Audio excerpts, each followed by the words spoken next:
Yes, dear students, this is a second PUC biology class, and first and foremost, let me welcome you for my channel. My channel is a Puttappa Bio Garden. Okay, so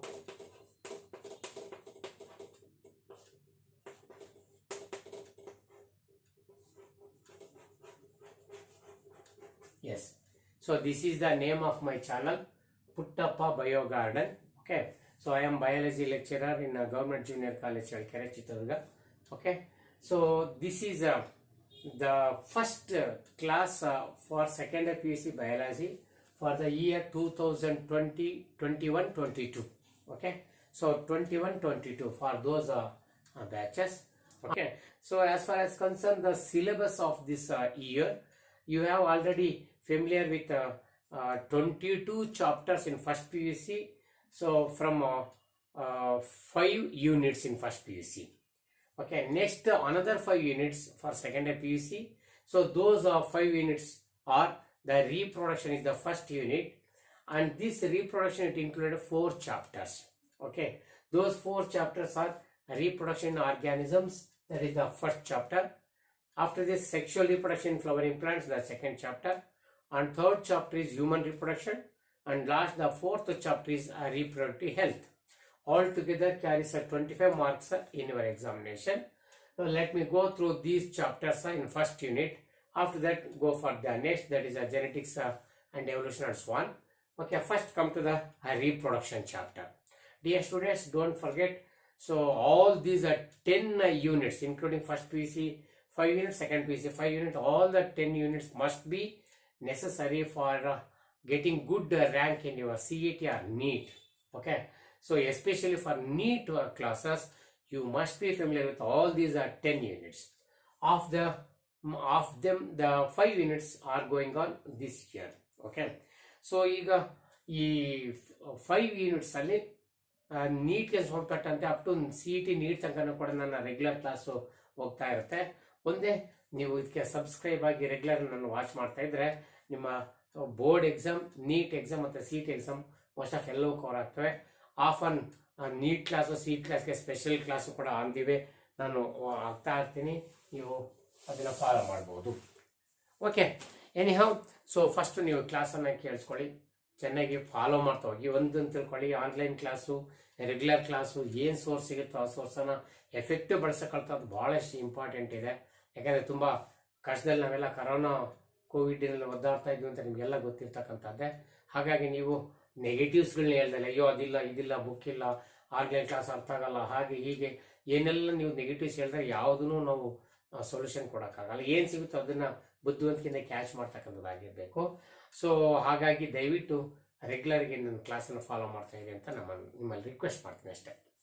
okay, anyhow, so come to my class. So this is a reproduction in organism, the first chapter. Okay, so reproduction ಇದು ನಾನು first unit ಹೇಳಿದಾಗೆ, so reproduction ಅಲ್ಲಿ very first and foremost, what is this reproduction concept? Being biology student, you are all familiar with this concept. So in earlier classes, so in first PUC, first chapter, living world, in that you studied the basic properties of living organisms. So in basic properties, reproduction is also one of the basic property of living organisms. Of course, it may not define character, but it is basic property. So what is this reproduction? First and foremost, reproduction ಹೆಂಗ್ define ಮಾಡ್ಬೋದು ಅಂತಂದ್ರೆ, so this is a biological process. Okay, so it is a biological process in which an organism gives rise to offsprings or young ones. Okay, so young ones, ONES. Okay, or offsprings, another name, offsprings similar to itself, right? So this much is enough to define the term reproduction. So Agara reproduction, it is ಸಂತಾನೋತ್ಪತ್ತಿ ಅಥವಾ ಪುನರುತ್ಪತ್ತಿ ಅಂತ ಕರಿತೀವಲ್ಲ ಕನ್ನಡದಲ್ಲಿ. So Biological, it is a biological process, that process going on in the body of an organism. The organ, it may be unicellular, prokaryote, eukaryote, plant, animal, fungi, yeah, whatever it may be. So all the organs that are from Monera or Protista or fungi or plant or animalia, whatever it may be, all those are together referred as organisms, and all are able to produce their young ones. That production of young ones gives rise to their young ones. So which are similar to itself. That is important. Similar to itself means so one species produces its own species. So that means it can produce its own type of organism. Then only it referred as a reproduction. ಯಾಕಂದ್ರೆ ನೀವೆಲ್ಲ ಮುಂದೆ cross breeds ಅಥವಾ breeding ಅಲ್ಲಿ ಹೋದಾಗ ಬೇರೆ ಬೇರೆ ಎಲ್ಲ ವಿಷಯಗಳು ಗೊತ್ತಾಗ್ತಾ ಹೋಗ್ತವೆ. ಈಗ ಸದ್ಯಕ್ಕೆ ಹೈಬ್ರಿಡೇಷನ್ ವಿಷಯ ನಿಮ್ಗೆ ಬ್ಯಾಡ್ ಇಲ್ಲಿ. ರೀಪ್ರೊಡಕ್ಷನ್ ಅಂದ್ರೆ ಡೆಫಿನೇಷನ್ ಗೊತ್ತಾದ್ರೆ ಸಾಕು. ಸೊ ಇದು ರೀಪ್ರೊಡಕ್ಷನ್ ಮೋಸ್ಟ್ ಆಫ್ ಸಿಂಪಲ್ ಎಲ್ಲರಿಗೂ ಕೂಡ ಗೊತ್ತಿರುತ್ತೆ. ಟೋಟಲಿ ಒಂದ್ ಜೀವಿ ಮತ್ತೊಂದು ಅದೇ ತರದ ಜೀವಿಗೆ ಜನ್ಮ ಕೊಡ್ತಕ್ಕಂಥ ಪ್ರೋಸೆಸ್ ಅಂತ ಗೊತ್ತಿರಬೇಕು. ಏನಕ್ಕೆ ಇದು ಕೊಡಬೇಕು? Why the reproduction is important, why reproduction is necessary, that is the next question. What is reproduction ಗೊತ್ತಾಯ್ತು. ವೈ ಇಸ್ ರೀಪ್ರೊಡಕ್ಷನ್, ಯಾಕೆ ರೀಪ್ರೊಡಕ್ಷನ್ ಮಾಡಬೇಕು ಅಂತ? Because every organisms they have their own lifespan. So every organism they have their own lifespan. So lifespan, what is this a lifespan? Lifespan means it is the period from birth of an organism to its death, natural death. Okay, the period from birth of an organism to its natural death. That period, that duration is called lifespan. ಜೀವಿತಾವಧಿ ಅಥವಾ ಆಯಸ್ಸು ಅಂತ ಕರಿಬೇಕು. Okay, so this is the duration, this is the period from birth of an organism till its death, natural death. That is natural death is important. Okay, ಯಾವುದೇ ಕಾರಣಕ್ಕೂ accident ಆಗೋ ಅಥವಾ suicide ಮಾಡ್ಕೊಂಡ ಇದೆಲ್ಲ ಲೆಕ್ಕಲ್ಲ. ನ್ಯಾಚುರಲ್ ಡೆತ್ ಬರಬೇಕು. ಅಲ್ಲಿ ತನಕ ಒಂದು ಜೀವಿ ಏನು ಬದುಕಿರುತ್ತೋ ಅದರ ಆ ಅವಧಿಯನ್ನ, ಆ ಪೀರಿಯಡ್ ಅನ್ನ ಲೈಫ್ ಸ್ಪ್ಯಾನ್ ಅಂತ ಕರೀತಾರೆ. ಸೊ ನನಗೆ ರೀಪ್ರೊಡಕ್ಷನ್ ಏನಕ್ಕೆ ಬೇಕು ಅಂತ ಹೇಳಕ್ ಹೋಗ್ತಾ ಇದ್ದೀನಿ, ಅದಕ್ಕೆ ಲೈಫ್ ಸ್ಪ್ಯಾನ್ ಬಗ್ಗೆ ಮಾತಾಡ್ತಾ ಇದ್ದೀನಿ. ಈ ಲೈಫ್ ಸ್ಪ್ಯಾನ್ ಬೇರೆ ಬೇರೆ ಜೀವಿಗಳಿಗೆ ಬೇರೆ ಬೇರೆ ಇದೆ. ನಮ್ಮ ಬುಕ್ಕಲ್ಲಿ ಒಂದು ಲಿಸ್ಟ್ ಕೊಟ್ಟಿದೆ, ನಾನು ಲಿಸ್ಟ್ ಅನ್ನು ಬರ್ತೀನಿ ನೋಡಿ. Okay, yes, look at this example. This is one of example illustration to understand why the reproduction necessary for organism. ಯಾಕೆ ಜೀವಿಗಳು ಸಂತಾನೋತ್ಪತ್ತಿ ತೋರಿಸ್ಬೇಕು, ರೀಪ್ರೊಡಕ್ಷನ್ ಮಾಡ್ಬೇಕು ಅನ್ನೋದಕ್ಕೆ ಒಂದು ಇಲ್ಲುಸ್ಟ್ರೇಷನ್ ಅಷ್ಟೇ. ಇಲ್ಲೆಲ್ಲ ಪರ್ಟಿಕ್ಯುಲರ್ ಆಗಿ ಅವರ ಲೈಫ್ ಸ್ಪ್ಯಾನ್ ಅನ್ನ ಕರೆಕ್ಟಾಗಿ ಬರ್ದಿಲ್ಲ ಅಂದ್ರೆ ನೀವೇನು ತುಂಬಾ ತಲೆ ಕೆಡಿಸ್ಕೊಳ್ಳೋಕೆ ಏನಿಲ್ಲ. ಯಾಕಂದ್ರೆ ಬುಕ್ಕಲ್ಲಿ ಇವೆಲ್ಲ ಕೊಟ್ಟು ಡ್ಯಾಶ್ ಕೊಟ್ಟಿದ್ದಾನೆ, ನೀವೇ ಕಂಡಿಡ್ಕೊಳ್ಳಿ ಬೇರೆ ಬೇರೆ ಕಡೆ ಅಂತ. ಸೊ ಲೈಫ್ ಸ್ಪ್ಯಾನ್ ವೇರಿ ಆಗ್ತಾ ಇರುತ್ತೆ, ದೇಶಕ್ಕೆ, ವೆದರ್ ಇಂದ, ಕಲ್ಚರ್ ಇಂದ ಅಥವಾ ನೇಚರ್ ಆಫ್ ಫುಡ್ ಇಂದ ಬೇರೆ ಬೇರೆ ಚೇಂಜ್ ಆಗ್ತಾ ಹೋಗ್ಬಹುದು. ಸೊ ಹಾಗಾಗಿ ಒಂದು ಆವರೇಜ್ ಲೈಫ್ ಸ್ಪ್ಯಾನ್ ಅನ್ನ ಇಲ್ಲಿ ಡಿಸ್ಕಸ್ ಮಾಡೋದು. ಈ ಲೈಫ್ ಸ್ಪ್ಯಾನ್ ಪಟ್ಟಿ ಸ್ಪೆಸಿಫಿಕ್ ಆಗಿ ಬೇಕು ಅಂತ ಏನಿಲ್ಲ, ನಮಗಿಲ್ಲಿ ರೀಪ್ರೊಡಕ್ಷನ್ ಏನಕ್ಕೆ ಬೇಕಂತ ತಿಳ್ಕೊಳಕ್ಕಾಗಿ ಇಲ್ಲಿ ಎಕ್ಸಾಂಪಲ್ ಇರ್ತಕ್ಕಂಥದ್ದು. However, so let me go through the life span of this. Elephant ಎಷ್ಟು ವರ್ಷ ಬದುಕುತ್ತೆ? ಸುಮಾರು ಆಯಸ್ಸು ಎಷ್ಟು ಎಲಿಫೆಂಟ್ ಇಂದು? 65 years. ಓಕೆ, ಇದು 65 years ಲೈಫ್ ಸ್ಪ್ಯಾನ್. 65 ವರ್ಷ ಬದುಕಿರುತ್ತೆ ಸುಮಾರು. ಕೆಲವು 10 ಜಾಸ್ತಿ ಬದುಕೋದು, 10 ಕಡಿಮೆ ಬದುಕೋದು. ಆವರೇಜ್ ರೇಟು 65 years ಬದುಕ್ತವೆ ಅಂತ. ಇನ್ನು ರೋಸ್ ಪ್ಲಾಂಟ್ ತಗೊಂಡ್ರೆ 3 to 5 years ಒಂದು ರೋಸ್ ಪ್ಲಾಂಟ್ ಬದುಕುತ್ತೆ. ಓಕೆ, ಹಾಗೇನೆ ಡಾಗ್ ತಗೊಂಡ್ರೆ 10 to 13 years. ಸೊ ಒಂದು ಡಾಗ್, ಆವರೇಜ್ ಡಾಗ್ ಬದುಕಕ್ಕೆ ಸಾಧ್ಯ ಇದೆ. ಇನ್ನು ಬಟರ್ಫ್ಲೈ ತಗೊಂಡ್ರೆ 1 to 2 weeks ಸಾಕೋದಕ್ಕೆ. 1 to 2 weeks ಅಲ್ಲಿ ತನ್ನ ಲೈಫ್ ಅನ್ನ ಬದುಕಿ ಮುಗಿಸ್ಬಿಡುತ್ತೆ. ಇನ್ನು ಕ್ರೌ ಹೋದ್ರೆ 15 years ತನಕ ಬದುಕತ್ತೆ. ಒಂದು ಕಾಗೆ 15 ವರ್ಷ ಬದುಕತ್ತೆ. ಬನಾನಕ್ಕೆ ಹೋದ್ರೆ 25 years ತನಕ ಕೂಡ ಅದು ಲೈಫ್ ಸ್ಪ್ಯಾನ್ ಕಂಟಿನ್ಯೂ ಮಾಡುತ್ತೆ. ಬನಾನಾ ಟ್ರೀಗೆ ಹೊಡೆದ್ರೆ ಒಂದು ಗೊನೆ ಬಿಟ್ಟ ತಕ್ಷಣ ಅದು ಹೋಗ್ಬಿಡ್ತು ಅಂತ ಅನ್ಕೊಳಂಗಿಲ್ಲ. ಪಕ್ಕದಲ್ಲಿ ಹೊಸ ಹೊಸ ಕಂದುಗಳು ಹುಡ್ತಾ ಇರ್ತವೆ ಗಿಡಗಳಲ್ವಾ, ಅದಷ್ಟು ಲೈಫ್ ಸ್ಪ್ಯಾನ್ ತಗೊಂಡ್ರೆ 25 years ತನಕ ಕೂಡ ಕಂಟಿನ್ಯೂ ಮಾಡ್ಬೋದು. ಇನ್ನ ಒಂದು ಕೌ ತಗೊಂಡ್ರೆ ಇದು 20 to 25 years ತನಕ ಒಂದು ಹಸು ಬದುಕಿರುತ್ತೆ. ಇನ್ನು ಪ್ಯಾರಟ್ ತಗೊಂಡ್ರೆ ತುಂಬಾ ಆಶ್ಚರ್ಯ ಆಗ್ಬೋದು, 140 years. ನೋಡಿ, ಮನುಷ್ಯನಿಂದ ಜಾಸ್ತಿ 140 years ತನಕ ಒಂದು ಪ್ಯಾರಟ್ ಅವರೇಜ್ ಲೈಫ್ ಸ್ಪ್ಯಾನ್ ಅಷ್ಟಿದೆ. ನಾವು crocodile come to the 60 years, and then horse 60 years ಬನ್ನಿ. ಓಕೆ, ಹೌಸ್ ಫ್ಲೈ ಬಂದ್ರೆ 15 to 30 days ಅಲ್ಲಿ ಲೈಫ್ ಸೈಕಲ್ ಮುಗಿಸ್ಬಿಡುತ್ತೆ ನೋಣ. ಇನ್ನು ರೈಸ್ ಪ್ಲಾಂಟ್ ಬಂದ್ರೆ 3 to 4 months ಅಲ್ಲಿ ಅದರ ಲೈಫ್ ಸೈಕಲ್ ನಡೀತದೆ. ಟಾಟಾಯ್ಸ್ ಬಂದ್ರೆ ಸೊ ಇದು ನೋಡಿ 100 to 150 years ತನಕ ಕೂಡ ಇರುತ್ತೆ. ಅಫ್ಕೋರ್ಸ್ ಲಾಂಗೆಸ್ಟ್ 400 years ತನಕ ಬದುಕಿರೋ ಉದಾಹರಣೆ ಕೂಡ ಇದಾವೆ. ಸೊ ಅನಿಮಲ್ಸ್ ಅಲ್ಲಿ ಅದೇ ಲಾಂಗೆಸ್ಟ್ ಲೈಫ್ ಅಂತ ಅನ್ನೋದಕ್ಕೆ. ಬ್ಯಾನಿಯನ್ ಟ್ರೀ ಬಂದ್ರೆ ಸೊ ನಿಯರ್ 200 to 250 years ತನಕ ಕೂಡ ಬದುಕಬಹುದು. ಓಕೆ, ಇದೇ ನಂಬರ್ಗಳು ನೀವು ಬೇರೆ ಬೇರೆ ಬುಕ್ಕಲ್ಲಿ ಬೇರೆ ಬೇರೆ ತರ ನಮ್ಮಲ್ಲಿ ಕೂಡ ಇರೋದುಂಟು. ನಾನು ಅದಕ್ಕೆ ಹೇಳಿದ್ದು ತುಂಬಾ ಸ್ಪೆಸಿಫಿಕ್ ಇದ್ರ ಬಗ್ಗೆ ನೀವು ತಲೆ ಕೆಡಿಸ್ಕೋಬೇಡಿ. ಬಟ್ ಇದು ಕೊಟ್ಟರೆ ಉದ್ದೇಶ ಏನಂತ ಹೇಳ್ತಾ ಇದ್ದೀನಿ ಅದಕ್ಕಾಗಿ. ಸೊ ದಯವಿಟ್ಟು ಇವನು ಒಂದು ರಫ್ ಸ್ಕೆಚ್ ಅಲ್ಲಿ ಬಹಳಷ್ಟು ಬುಕ್ ರೆಫರ್ ಮಾಡಿ ಈ ತರ ನಾನು ಬರ್ಕೊಂಡಿದ್ದೀನಿ. ಸೊ ಇಷ್ಟ ನೀವು ಫಾಲೋ ಮಾಡಬಹುದು. Okay, so what are all this? So life span ಅಂದ್ರೆ this is the period from birth of an organ to its natural death ಅಂತ ಹೇಳಿದೆ. ಸೊ ಅವೆಲ್ಲರೂ ಬರ್ದಿದ್ದೀನಿ ಏನ್ ಬೇಕಿದು ಅಂತ. So according to this chapter we can concluded that ಏನ್ ಹೇಳ್ಬೋದು ಅಂದ್ರೆ every organism they have their own life span. ಪ್ರತಿಯೊಂದು ಜೀವಿ ಅವ್ರದೇ ಆದ ಒಂದು ಲೈಫ್ ಸ್ಪ್ಯಾನ್ ಇದೆ. ಕೆಲವು ಬರ್ದಿವಿ, ಇನ್ನು ಬೇಕಷ್ಟು ಎಲ್ಲರೂ ಬರೀತಾ ಕೂತ್ಕೋಬಹುದು. ಕೆಲವೊಂದು ಬರ್ದಿದ್ದೀವಿ ಅವ್ರಿಗೆ ಅವ್ರದೇ ಆದ ಒಂದು ಲೈಫ್ ಸ್ಪ್ಯಾನ್ ಇದೆ ಅಂತ ಆಯ್ತು. ಆ ಲೈಫ್ ಸ್ಪ್ಯಾನ್ ಆದ್ಮೇಲೆ ಸಾಯ್ತವೆ. ಸೊ ಹಂಗಾರೆ ಇವೆಲ್ಲವೂ ಕೂಡ ಒಂದು ಪರ್ಟಿಕ್ಯುಲರ್ ಲೈಫ್ ಸ್ಪ್ಯಾನ್ ಅನ್ನ ಹೊಂದಿದ್ದೇವೆ ಅಂತ ಆಯ್ತು. ಹಾಗೇನೆ ಇದ್ರೊಳಗಡೆ ನೋಡಿ, size does not matter to the life span. Size does not matter ಅಂತ ಅಂದ್ರೆ ಸೈಜ್ ಡಸ್ ನಾಟ್ ಮ್ಯಾಟರ್ ಬಂದ್ರೆ ನೋಡಿ, ಸೈಜ್ ಡಸ್ ನಾಟ್ ಮ್ಯಾಟರ್ ಅಂತಂದ್ರೆ ಈಗ ಕೆಲವು ಯಾವ್ದಾರ ಒಂದು ಜಾತಿ ತಗೊಂಡ್ರೆ, ಉದಾಹರಣೆ ಬರ್ಡ್ಸ್ ಅಂತ ತಗೊಳ್ಳಿ. ಈ ಬರ್ಡ್ಸ್ ಬಂದ್ರೆ ಕ್ರೌ ನೋಡಿ 15 years, ಅದೇ ಪ್ಯಾರಟ್ ನೋಡಿ 140 years. ಸೊ ಕ್ರೌ ಪ್ಯಾರಟ್ ಗಿಂತ ದೊಡ್ಡದಿದೆ ಅಲ್ವ ಬಾಡಿ ಸೈಜ್ ಅಲ್ಲಿ. ಕಾಗೆ ಬರೀ ಜಸ್ಟ್ 15 years ಇರುತ್ತೆ. ಪ್ಯಾರಟ್ ಹತ್ತಿನ ಸಣ್ಣದು, ಬಟ್ 140 years ಇರುತ್ತೆ. ಅಂದ್ರೆ size does not matter to the life span ಅಂದ್ರೆ, ಸೊ ಒಂದ್ ಜೀವ ಬದುಕೋದು ಬಾಡಿ ಸೈಜಿನ ಮೇಲೆ ಅಲ್ಲ, ಅದು ಎಷ್ಟು ಸೈಜಿನಲ್ಲಿ ಇತ್ತು ಅದ್ರ ಮೇಲೆ ಡಿಪೆಂಡ್ ಆಗಲ್ಲ. ಸೊ ಅದು ಒಂದು ವಿಷಯ ಇಲ್ಲಿ ನೀವು ಕಲ್ತ್ಕೋಬೇಕು. Size does not matter to the life span of an organism. So ಹಾಗಾಗಿ ಬೇರೆ ಸೈಜ್ ಎಷ್ಟೇ ಸೈಜ್ ಇರ್ಬೋದು, ಹೇಗೆ ಬದುಕಬಹುದು ನೋಡಿ. ಆಮೆ ತಗೊಳ್ಳಿ 150 years ಅವರೇಜ್ ತಗೊಳ್ತೀವಿ. ಸೊ ಮನುಷ್ಯನಿಗಿಂತ ಆನೆಗಿಂತ ಜಾಸ್ತಿ ಬದುಕುತ್ತೆ. ಅಂದ್ರೆ ನಮ್ಮ ಎಲ್ಲ ಭೂಮಿಯಲ್ಲಿ ಇರ್ತಕ್ಕಂಥ ಜೀವಿಗಳಿಗಿಂತ ನಾವು ಎಷ್ಟು ಜನ ಜಾಸ್ತಿ ಬದುಕತ್ತೀವಿ ಅಂತ. ಹಾಗಾಗಿ ಸೈಜ್ ಡಸ್ ನಾಟ್ ಮ್ಯಾಟರ್ ಅಂತ, ರೈಟ್. ಸೊ ಇದೇ ತರ ಒಂದು ಮ್ಯಾಂಗೋ ಟ್ರೀಗೂ ಒಂದು ಬ್ಯಾನಿಯನ್ ಟ್ರೀಗೂ ತಗೊಂಡ್ರೆ, ಮ್ಯಾಂಗೋ ಟ್ರೀ ಬ್ಯಾನಿಯನ್ ಟ್ರೀನ ಹೋಲಿಸಿದ್ರೆ ಮ್ಯಾಂಗೋ ಟ್ರೀ ಲೈಫ್ ಸ್ಪ್ಯಾನ್ ತುಂಬಾ ಕಡಿಮೆ ಆಗುತ್ತೆ. ಇದು ಹೋಲಿಸಿದ್ರೆ 60 ರಿಂದ 100 ವರ್ಷ ಬದುಕಬಹುದು. ಇದು ನೋಡಿ 200-250 years ಇರುತ್ತೆ. ಹಾಗೆ ಎಲ್ಲಾ ಜೀವಿಗಳದ್ದು size does not matter regarding the life span ಅಂತ ಒಂದು ಪಾಯಿಂಟ್ ಗೊತ್ತಾಗ್ತಿದ್ರೆ ಹಾಗೆ ಸೈಜ್ ಮುಖ್ಯ ಅಲ್ಲ ಅಂತಕ್ಕಂಥದ್ದು. ಎರಡನೇ point, every organisms has their own life span. It means after that they come to end, they will perish. So they come to die after the certain age. So ಹಾಗಾದ್ರೆ no organism immortal. So ಹಾಗಾದ್ರೆ ನಮ್ಗೆ ಎರಡನೇ point ಏನಪ್ಪಾ ಅಂದ್ರೆ no organism is immortal. So ಯಾವುದೇ ಜೀವಿ ಶಾಶ್ವತವಾಗಿ ಉಳಿಯಕ್ ಆಗಲಿಲ್ಲ. ಅಮರ ಅಲ್ಲ. ಮಾರ್ಟಲ್ ಸಾವು, ಇಮ್ಮಾರ್ಟಲ್ ಸೊ ಸಾವು ಇಲ್ಲದೆ ಇರ್ತಕ್ಕಂಥದ್ದು.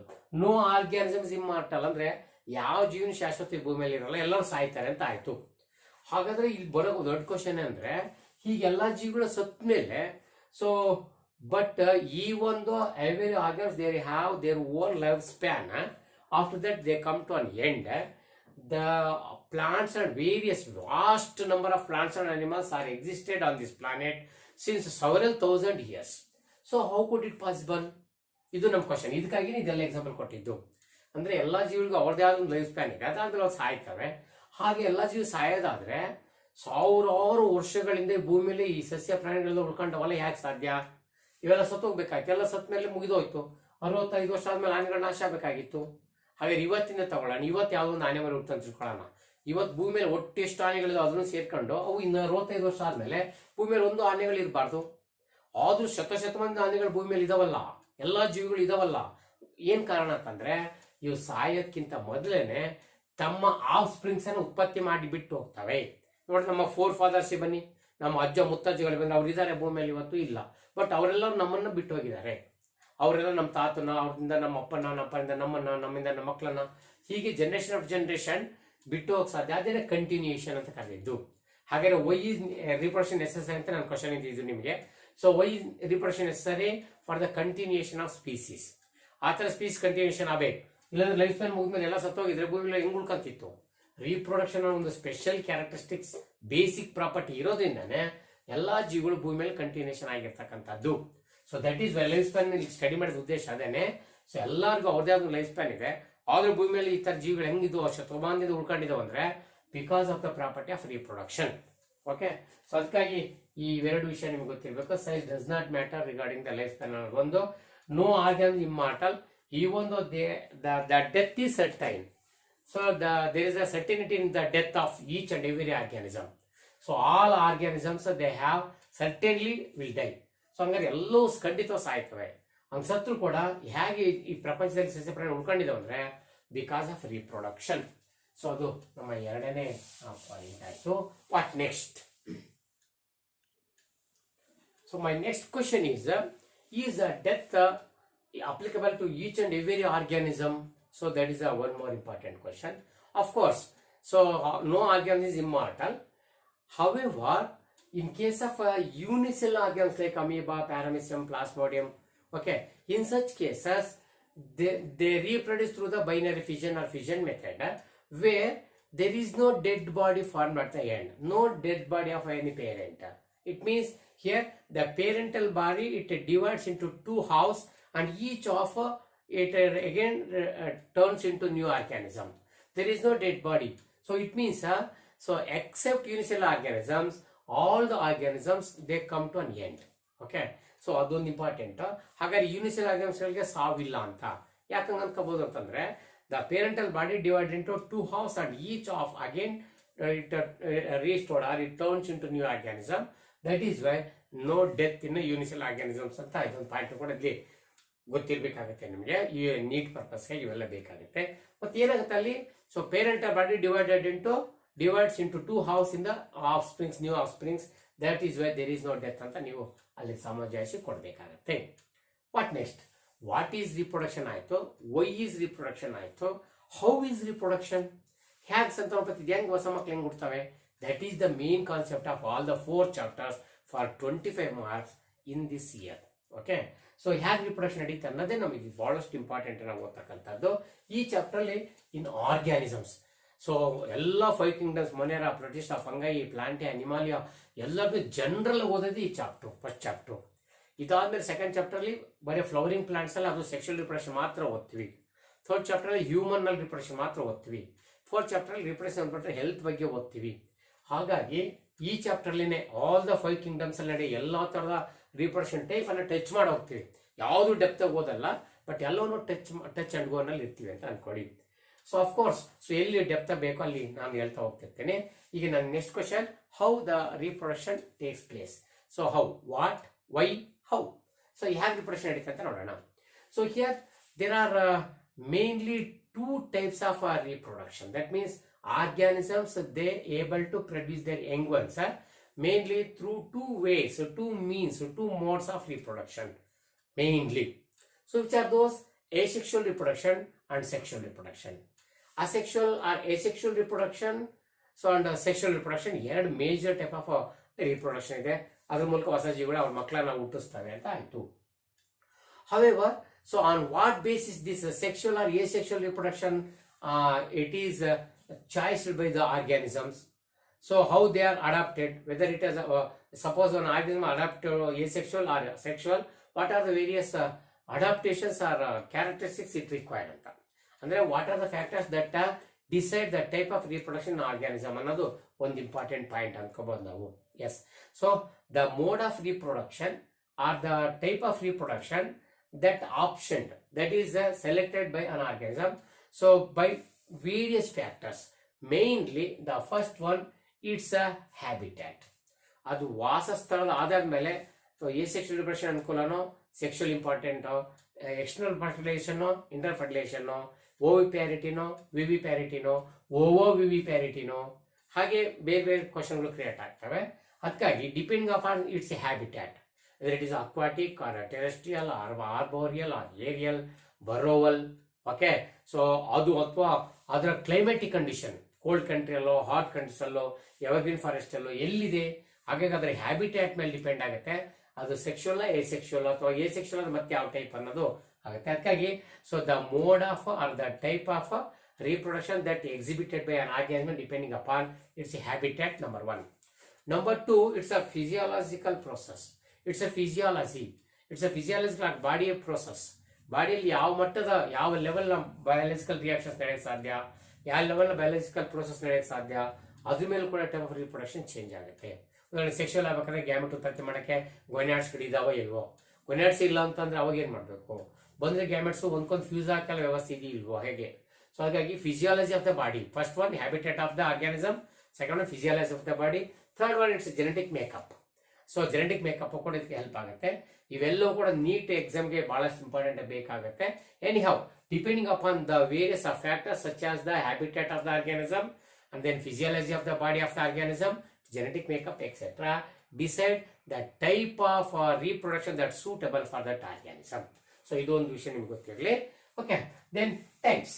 ಸೊ ಹಾಗಾದ್ರೆ ಓಕೆ, ಅದು ಸೆಕ್ಷುವಲ್ ಎಸೆಕ್ಷುವಲ್ ಅಂತಂದ್ರೆ ಆ ಟೈಪ್ಸ್ ಗಳಿಗೆ ಯಾವ ಅಂತ ಸ್ಟಡಿ ಮಾಡಿದ್ರೆ ನಮ್ಗೆ ಇಂಪಾರ್ಟೆಂಟ್ ಆಗಿ ಈಗ therefore types of reproduction. So types ಬಂದ್ರೆ so there are mainly 2 types. Of course ಸ್ವಲ್ಪ ಜಾಗ ಜಾಸ್ತಿ ಬೇಕಾದ್ರಿಂದ ಅಷ್ಟು ಗೋಡನ್ ತಗೊಂಡ್ಬಿಡ್ತೀನಿ. Yes, types of reproduction. As I told you, so this reproduction is of mainly 2 types. Okay, so mainly 2 types of reproduction exhibited by various organisms. Of them, asexual reproduction, the first one. Okay, so asexual reproduction, and the next one, sexual reproduction. Okay, so sexual reproduction. So what is this? So asexual and sexual. So what is this asexual reproduction? ನಿರ್ಲಿಂಗ ರೀತಿಯ ಸಂತಾನೋತ್ಪತ್ತಿ ಮತ್ತು ಲಿಂಗ ರೀತಿಯ ಸಂತಾನೋತ್ಪತ್ತಿ ಅಂತ ಅಂತೀವಿ. Okay, so asexual reproduction means so this is the reproduction where the offsprings or young ones are produced by a parent without fusion of gametes. Suppose the young ones, the progenies, the offsprings produced by an organism where it does not involve the fusion of male and female gametes. So that is only the condition. So here new organisms are produced without fusion of gametes. For that purpose, it requires only one parent. Therefore, it is a single parent reproduction.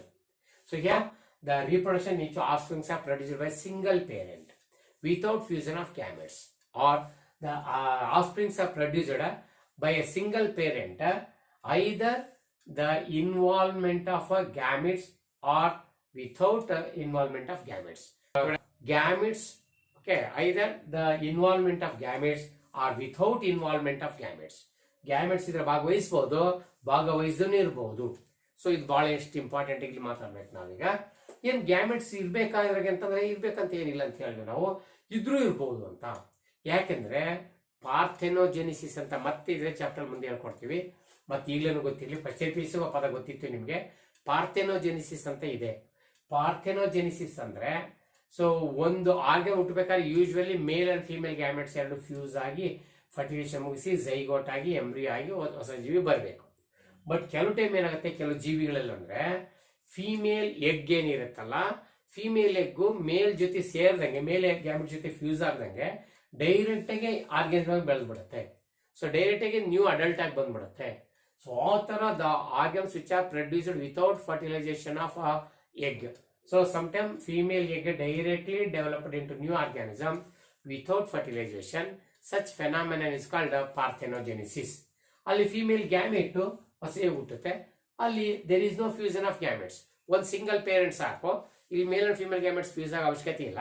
ಅದಕ್ಕಾಗಿ ಪಾರ್ಥೆನೋಜೆನಿಸಿಸ್ ಏನೋ A sexual ರಿಪ್ರೊಡಕ್ಷನ್ಗೆ example ಆಗ್ಬಾರ್ದು, ಅಥವಾ A sexual reproduction consider ಮಾಡಬೇಕು.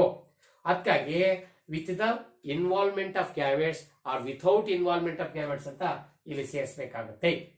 ಅದಕ್ಕೆ asexual reproduction ಅಂದ್ರೆ so a type of reproduction in which offsprings are produced by a single parent, either the involvement of gametes or without involvement of gametes. So ಈ ತರ book ಅಲ್ಲಿ ಹೇಳ್ಬೇಕಾಗುತ್ತೆ ನಾವು. ಅದು A sexual reproduction ಅಂದ್ರೆ ಒಂದಂತೂ ಗೊತ್ತಾಯ್ತು ನಿಮಗೆ, ಇಲ್ಲಿ ಸಿಂಗಲ್ ಪೇರೆಂಟ್ ಮಾತ್ರ ಭಾಗವಹಿಸ್ತಾರೆ, ಒಂದೇ ಪೇರೆಂಟ್ ಇರುತ್ತೆ, ಅಪ್ಪ ಅಮ್ಮ ಅಂತ ಗಂಡು ಹೆಣ್ಣು ಅಂತ ಇರಲ್ಲ ಇಲ್ಲಿ. ಸೆಕೆಂಡ್ ಮೇಲ್ ಫಿಮೇಲ್ ಗ್ಯಾಮೆಟ್ಸ್ ಅವಶ್ಯಕತೆ ಇರಲ್ಲ, ಸಿಂಗಲ್ ಪೇರೆಂಟ್ ಇದೆ ಹೊಸ ಹುಡ್ತವೆ ಅಂತ ಆಯ್ತು. ಎರಡನೇದು ಹುಟ್ಟಬೇಕಾದ್ರೆ ಗ್ಯಾಮೆಟ್ಸ್ ಗಳು ಭಾಗವಹಿಸಬಹುದು ಅಥವಾ ವಹಿಸದೇ ಇರಬಹುದು ಅಂತ ಆಯ್ತು. Yes, what next? ಈ ಎಸೆಕ್ಷುವಲ್ ರಿಪ್ರೊಡಕ್ಷನ್ ಬಂದ್ರೆ ಬಹಳಷ್ಟು ಇಂಪಾರ್ಟೆಂಟ್ ಆಗಿ ಏನಪ್ಪಾ ಅಂದ್ರೆ, all the offsprings that are produced through asexual reproduction, they are exactly similar to their parents. They are morphologically and genetically, so they are exactly similar to their parents ಅಂತ ನಾನೀಗ ನೋಡಿ. Morphologically ಅವ್ರು ನೋಡ್ತಕ್ಕಂಥ ಆಕಾರ, ಬಣ್ಣ, ಗಾತ್ರ, ಎತ್ತರ, ಓಕೆ, ಏನ್ ಮೇಲ್ಮೇಲ್ ಲಕ್ಷಣ ಕಾಣ್ತವ ಅವೆಲ್ಲವೂ ಅವ್ರ ಪೇರೆಂಟ್ಸ್ ಹೆಂಗಿರ್ತವೆ ಡಿ2 ಹಾಗೆ ಇರ್ತವೆ. ಜೊತೆಗೆ so genetically also, so genetically ಅಂದ್ರೆ ಸೊ ಜೀನ್ಸ್ ಕೂಡ ಸೇಮ್ ಟು ಸೇಮ್ ಇರ್ತವೆ, ಇವರೆಲ್ಲ ಜೀನ್ಸ್ ಸೇಮ್ ಇರ್ತವೆ. So it means in asexual reproduction, all the offsprings that are produced through asexual reproduction, they are exactly similar with respect to their morphological characters or genetical characters. They are very close to their parents. That is why they are called clones. Here all the organs that are produced here, they are called clones. So here one important question for your examination regarding this. Okay, all the offsprings produced through the asexual reproduction are clones to their parents. Why? Because in asexual reproduction, all the offsprings, they are morphologically and genetically, they are very identical to their parents. They are similar to their parents because there is no fusion of the different genes of different breeds here.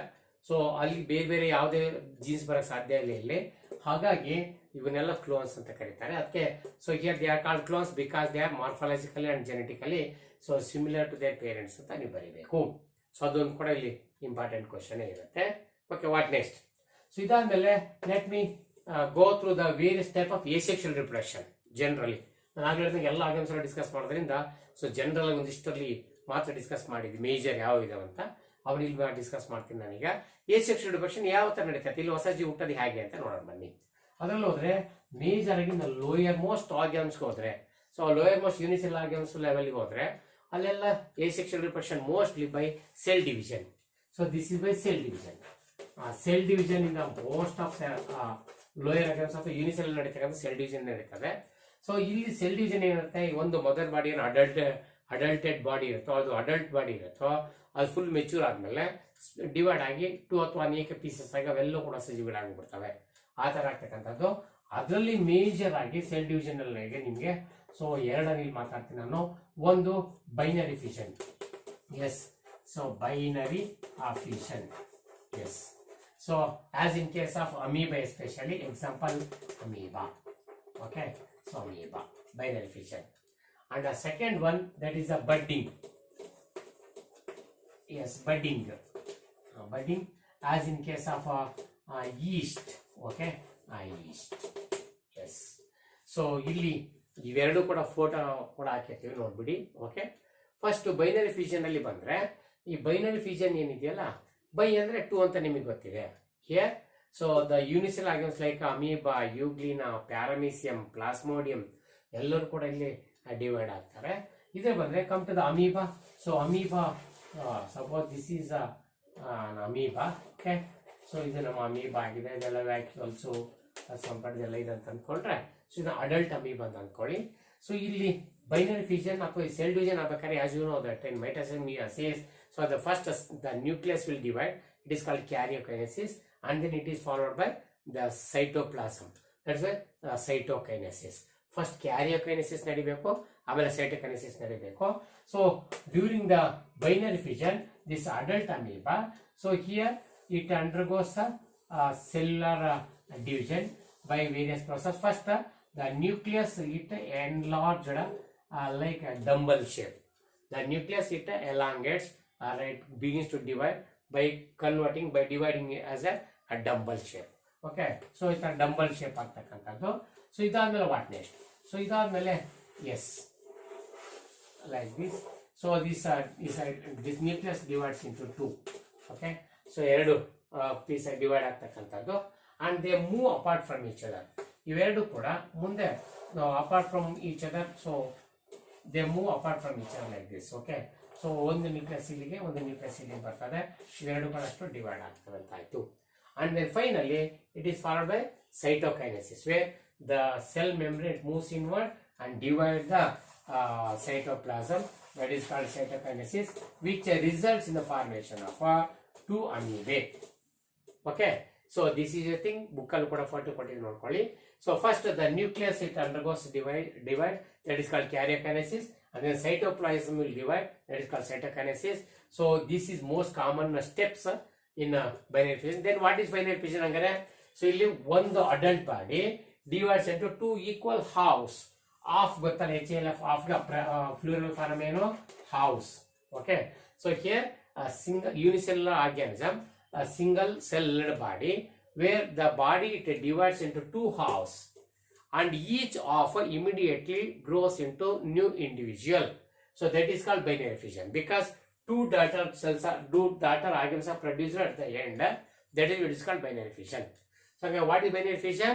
So a type of asexual reproduction where a single celled organism divides into two halves and each half immediately develops into new individual. So that is called binary fission as in case of amoeba. ಅಮೀಬಾದಲ್ಲಿ ಹೇಳ್ಬೋದು ಅಂತ. ಇದು ಬಿಟ್ಟು paramecium ಅಲ್ಲೂ ಕೂಡ ನಮ್ಮ ಬುಕ್ಕಲ್ಲಿ ಏನಿಲ್ಲ. So paramecium ಬಂದ್ರೆ ಇಲ್ಲೂ ಕೂಡ ನಾವು ಅದನ್ನ ಈ ಬೈನರಿ ಫಿಷನ್ ನೋಡೋದು ಪ್ಯಾರಾಮಿಸಿಯಂ ಅಲ್ಲಿ. ಓಕೆ, ಪ್ಯಾರಾಮಿಸಿಯಂ ಇಂಪಾರ್ಟೆಂಟ್ ಏನಪ್ಪಾ ಅಂದ್ರೆ ಟ್ರಾನ್ಸ್ಫರ್ಸ್ ಬೈನರಿ ಫಿಷನ್ ನಡೆಯುತ್ತೆ. ಈ ತರ ಅಡ್ಡಡ್ಡ ನಡೀತಾ ಇದೆ. ಓಕೆ, ಈ ಕಡೆ ಒಂದು ಅಡ್ಡ ನಡೀತಕ್ಕಂಥದ್ದು. ಇನ್ ಕೇಸ್ ಆಫ್ ಯುಗ್ಲಿನಾ, ಸೊ ಯುಗ್ಲಿನಾ ಬಂದ್ರೆ ಎಸ್, ಸೊ ಈ ಯುಗ್ಲಿನಾದಲ್ಲಿ ಬಂದ್ರೆ ಎಸ್ ಇಲ್ಲಿ ವರ್ಟಿಕಲ್, ಸೊ ಲಾಂಗಿಟ್ಯೂಡ್ ನಡೀತದೆ, ಇಲ್ಲಿ ಟ್ರಾನ್ಸ್ಫರ್ಸ್ ನಡೀತದೆ, ಇಲ್ಲಿ ಲಾಂಗಿಟ್ಯೂಡ್ ನಡೀತದೆ. ಅಮೀಬಾದಲ್ಲಿ ಯಾವ ಡೈರೆಕ್ಷನ್ ಇರ್ರೆಗ್ಯುಲರ್, ಅದು ಈಗ ನಡಿಬಹುದು ಅಥವಾ ಈ ಡೈರೆಕ್ಷನ್ ನಡಿಬಹುದು, ಈ ಯಾವ ಡೈರೆಕ್ಷನ್ ಬೇಕಾದ್ರೆ ನಡ್ಕೋಬಹುದು. ಹಾಗಾಗಿ ಟ್ರಾನ್ಸ್ಫರ್ಸ್ ಬೈನರಿ ಫಿಷನ್ಗೆ ನೀವು ಪ್ಲಾಸ್ಮೋಡಿಯಂ ಅನ್ನು ಕೊಡಿ, ಸಾರಿ ಪ್ಯಾರಾಮಿಸಿಯಂ ಅನ್ನ ಕೊಡಿ. ಇನ್ನ ಲಾಂಗಿಟ್ಯೂಡಿನಲ್ ಅಥವಾ ವರ್ಟಿಕಲ್ಗೆ ಯುಗ್ಲಿನ ಕೊಡಿ, ಇರೆಗ್ಯುಲರ್ಗೆ ಅಮೀಬಾ ಕೊಡಿ. ಎಕ್ಸಾಂಪಲ್ ನಮ್ಮ ಬುಕ್ಕಲ್ಲಿ ಅಮೀಬಾದನ್ನ ಡಿಸ್ಪ್ಲೇ ಮಾಡಿದೀವಿ. ಸೊ ಅದನ್ನ ನೋಡಿ. So this is a binary fission. Next, budding.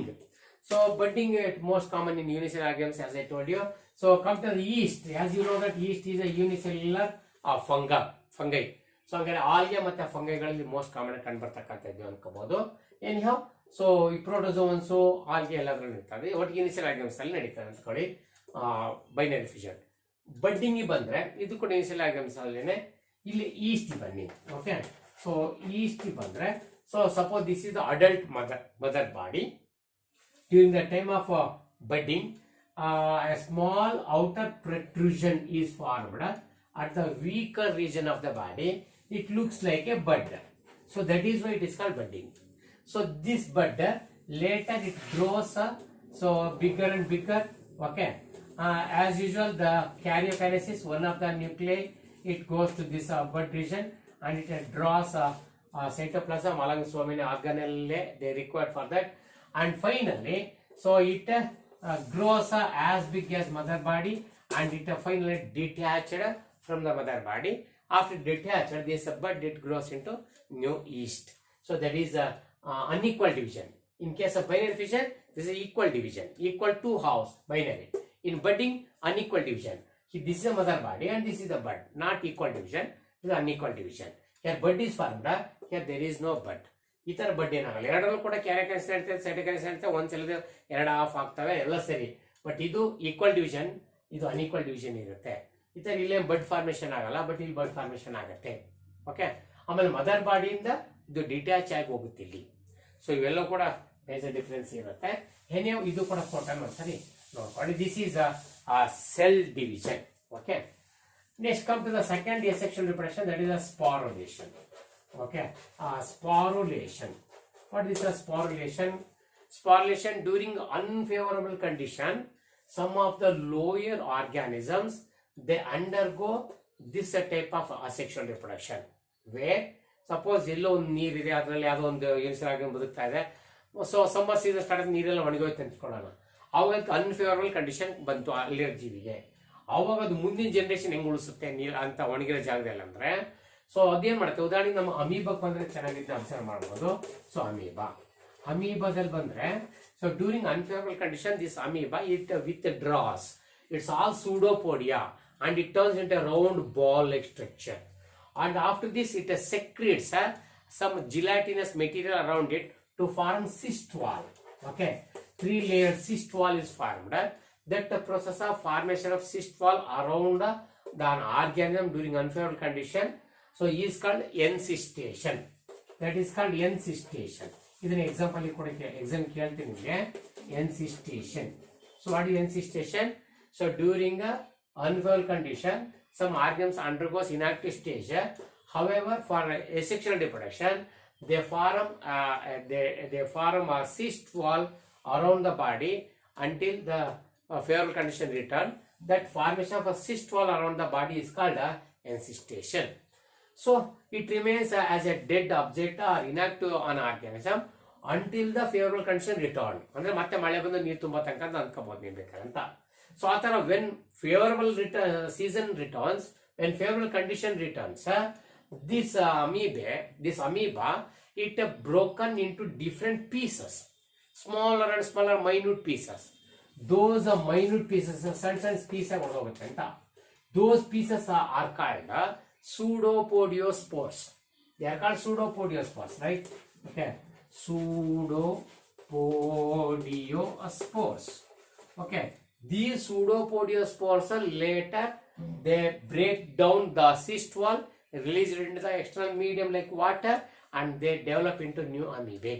Thousands of amoebae are formed when favorable condition returns. So this is called as sporulation.